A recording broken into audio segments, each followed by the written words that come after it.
जरा सोचिए, कोई आदमी डिब्बे से निकली हुई जमी हुई मछली खा रहा है, बिना नमक मसाले का उबला आलू खा रहा है और एक ही ब्रेड सुबह शाम चबा रहा है। क्या आप ऐसा खाना पसंद करेंगे? बिल्कुल नहीं। लेकिन यूरोप में लाखों लोग मजबूरी में यही सब खाते हैं। यूरोप में पति और पत्नी दोनों कामकाजी हैं। ऑफिस से थक कर आने के बाद वे जल्दी और आसान खाना ही चुन पाते हैं, ब्रेड, सूप या डिब्बा बंद खाना। और मजे की बात यह है कि भारत जैसे देश में, जहां दुनिया का सबसे स्वादिष्ट और सेहतमंद खाना मिलता है, वहीं हमारे लोग उन्हीं यूरोपियनों की नकल करके बर्गर पिज्जा के पीछे भागते हैं। अब सवाल यह है, आखिर क्यों? भारत और यूरोप की खान-पान संस्कृति में जमीन आसमान का फर्क है। यूरोप की ठंडी जलवायु और कम उपजाऊ भूमि ने वहां के लोगों को मजबूर कर दिया कि वे ब्रेड, चीज, उबला आलू और मांस जैसी चीजें खाएं। मसालों और ताजी सब्जियों की वहां कमी है।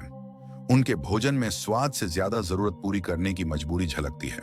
इसके विपरीत भारत को मसालों की धरती कहा जाता है। यहाँ हर मौसम में अलग अलग फल और सब्जियां मिलती हैं।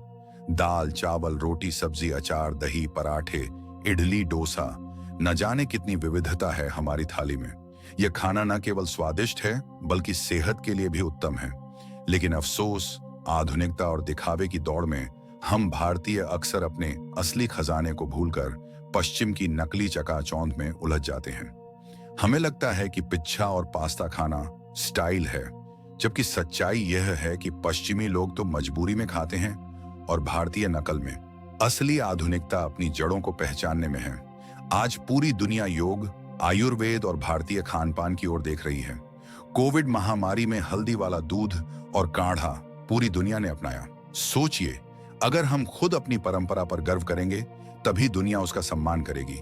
इसलिए याद रखिए, यूरोपियन लोग मजबूरी में खाते हैं, भारतीय लोग नकल में खाते हैं, लेकिन सच्चा भारतीय वही है जो समझदारी से खाता है और अपनी थाली पर गर्व करता है। भारत की थाली में केवल स्वाद नहीं, बल्कि माँ का प्यार, धरती की खुशबू और हजारों साल की परंपरा बसती है। तो चलिए संकल्प लें, हम आधुनिक भी रहेंगे और भारतीय भी रहेंगे, क्योंकि पश्चिम की नकल करने से नहीं, अपनी जड़ों से जुड़ने से असली पहचान बनती है। यहां मैं साफ कर दूं कि हम यूरोपियन लोगों को बुरा नहीं कह रहे हैं। उनका खाना उनकी मजबूरी है, उनकी परिस्थितियों की देन है, क्योंकि ठंडी जलवायु और सीमित संसाधनों में वही उनका सहारा है।